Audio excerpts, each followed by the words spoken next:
Now, some seniors and others with less access to technology have said they're worried about BC's new vaccine card system. So how do we make sure that they don't get left behind? With me now is tech expert Graham Williams. Thanks for being on the show today. I was glad to be here. First off, what kind of barriers do you see for people who aren't so tech savvy or don't have access to technology?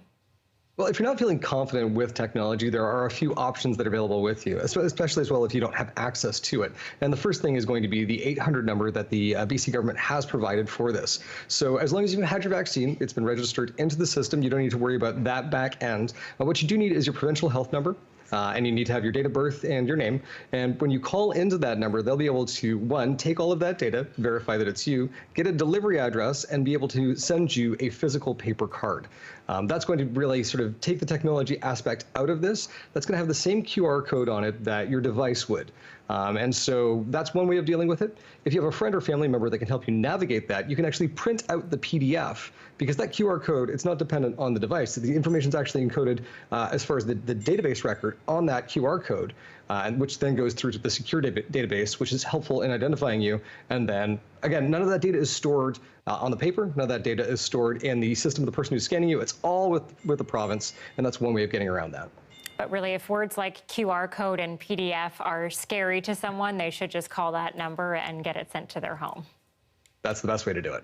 How could this have been designed differently to make sure no one is left behind? Or do you think this is sufficient?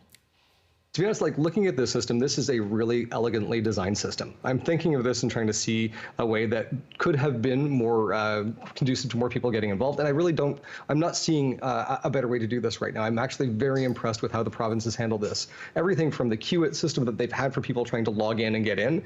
I mean, I've tried to buy a lot of concert tickets online. I've tried to buy a lot of things online.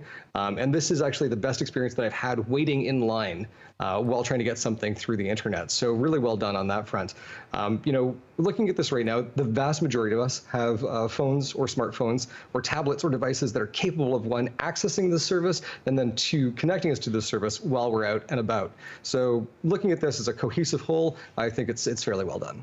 Okay, and let's talk a little bit about that, accessing the QR code when we are out and about. Let's say I have my cell phone. I don't want to actually log on and pull it out every time. How can I make life easier for myself? This is a question I've had a lot. And so one of the easiest things that you can do is make sure that you are either taking a screenshot or saving that PDF onto your device. Now, once you've got that screenshot in your phone, once you've got that image in your phone, a lot of people are saying, well, I don't want to have to scroll back to do that. There's a few things that you can do on both Android and iPhone. You can favorite that image. On the iPhone, it's basically you just click the little heart there, and it will say that this is going into your favorites. There is an album specifically dedicated to that. What I've done on my device is I've actually created an album called ID, and I keep a copy of my driver's license, my passport, and this QR code in there as well. It's secure because I've got two-factor authentication turned on with iCloud, so I feel fairly secure with how my device is handling that. For anyone who's not feeling confident about handing an unlocked device to someone, showing a picture and having them be able to scroll through that, one of the things that you can do is actually take that image and turn it into the wallpaper of your lock screen. And so essentially you just go into your settings, go to your wallpaper settings, choose that image, and have that display on the lock screen. That means you don't have to unlock your phone. You just have to wake it up, put it in front of the person. They can scan that with the device, and they'll be able to get that QR code from there without the phone having to leave your hand or without you having to unlock it. Good advice, some stuff I didn't think about, and I will be doing. Tech expert Graham Williams, thanks for being here today. Always a pleasure.